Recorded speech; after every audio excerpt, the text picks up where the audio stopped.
Hello dear friends, welcome back to Ansari Production PS. In this class of Adobe Illustrator, I will tell you all about strokes, so let's start.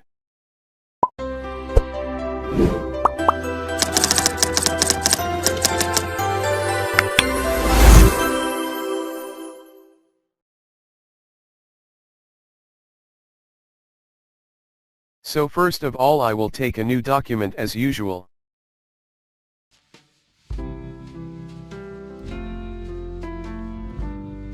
If you will see here on top, and if you will click on this stroke you will see some options for stroke.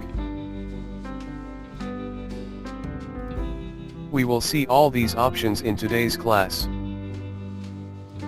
You can also open these settings from Windows. Just go to Windows and click on stroke. You can also use its shortcut key, Ctrl plus F10. And you can also open these settings from right side panel. Just click here. By default you will not see these options. You will see something like this. If you see this basic settings, just click here on Fly Out button, and click on Show Options.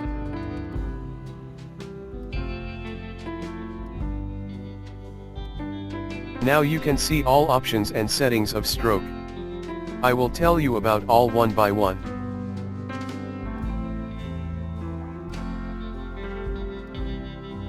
First I will tell you about weight. I'm creating a square, and I have already told you how to draw basic shapes. But if you are new to my channel and have missed, you can watch my previous tutorials. So you can see here a square with 1 point of weight here, which we can change from here. And we can also choose a specific amount, directly from here. And we can also change from here.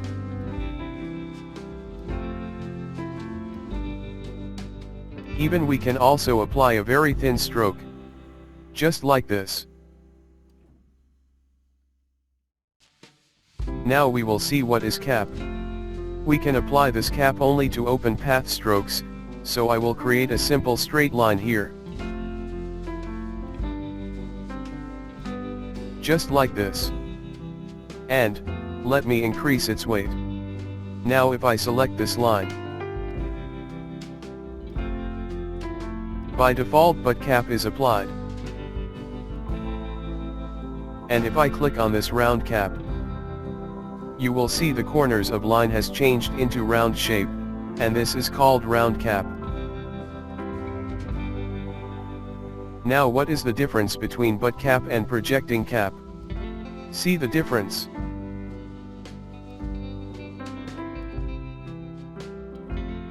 The projecting cap will add an extra cap, where the path will end. As you can see here, an extra cap right after the path. See the path has ended here. But if we apply projecting cap, you can see the size of our line is increasing from the both sides. So I hope you have understood the caps, where we can use or apply these different caps, we will see in upcoming classes. Now we will see what is corner and where we can use. To understand this, once again I'm creating a square shape here. Just like this. As you can see, it has sharp corners all around. Now if I select this, you can see miter join is applied by default. But if I click on this round join, it will convert the all sharp corners into a soft round corners. And if I click on this bevel join, it will convert the all corners into something like this bevel shape corners. So, I hope you have understood the corners. Now I will tell you about the alignment of stroke. But first, let me fill this square with some different color, so we can see the difference more clearly.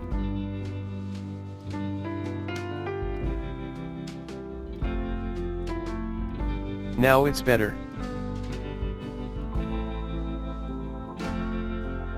By default the stroke alignment is selected as center.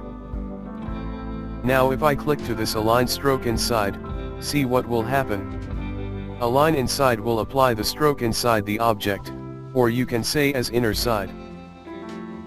And align center will apply the stroke, 50% outside and 50% inside of the object. And align inside will apply the stroke 100% inside. And same as, align outside will 100% align the stroke outside. Hope you will be understanding. In center alignment, if we increase or decrease the weight of stroke, this will increase the similar weight for both inside and outside. Now let me explain you, what is the impact of stroke alignment, and what changes can happen with the alignment of stroke. So here I'm going to make 2 copies of this square, and we have already learned how to make duplicate copies of any object. Now we have 3 copies of same square. Now on first square I will apply center alignment for stroke. And for second square, I will apply align inside. And for third I will apply align outside.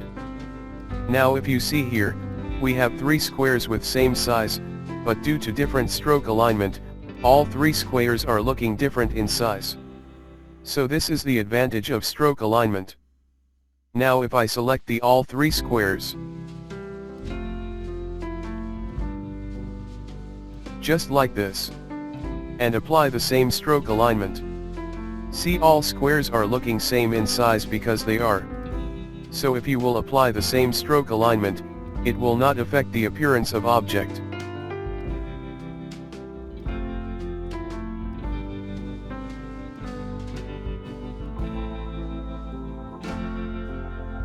So I hope you have understood the purpose of stroke alignment, and what is the impact of stroke alignment, but if you have any question you can comment below. Now we will understand the dashed lines. But first let me choose black and white colors, so we can see more clearly. Check this box to enable the dashed lines. Let me set it to 0. So by default you will see like this. So select the object and check this dashed line box. So in this dash box you can type a value, and can choose the weight of dash stroke. And same as you can choose the gap between 2 dash lines. Look at this.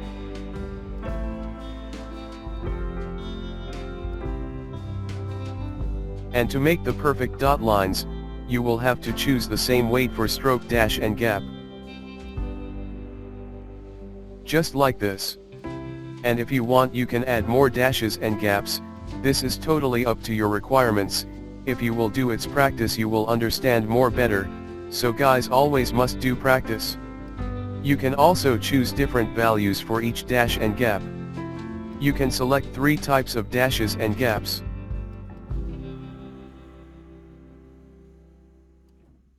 Just like this.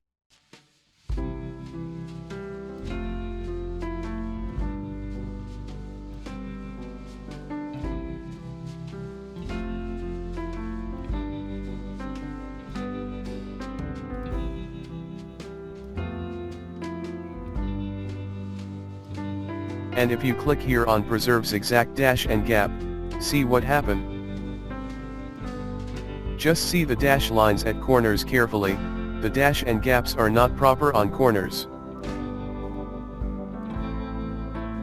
And if you apply this aligns dashes to corners, this will perfectly align the dash line to corners. Just like this. Now we'll see what is arrowheads.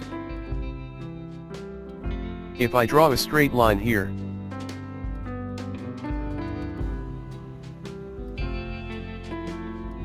I can add arrowheads to both sides. For start point from here, and for end point from here. Just like this. And we can also increase or decrease the size of arrowhead by changing the scale from here.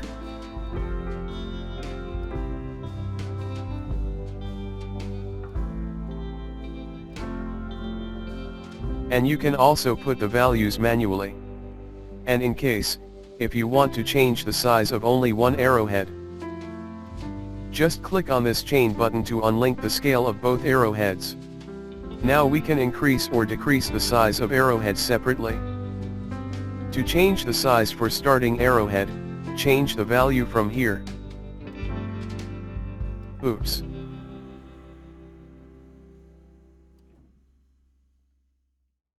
And if you want to choose the same size for both arrowheads, then link the both scales. Just like this. And you can always choose or change the style of arrowhead at any time. There are so many different types of arrowheads.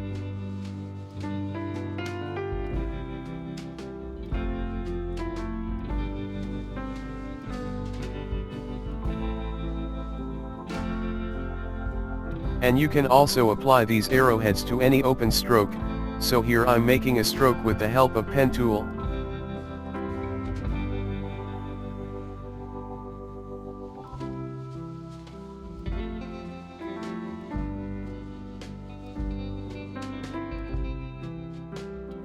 Just like this.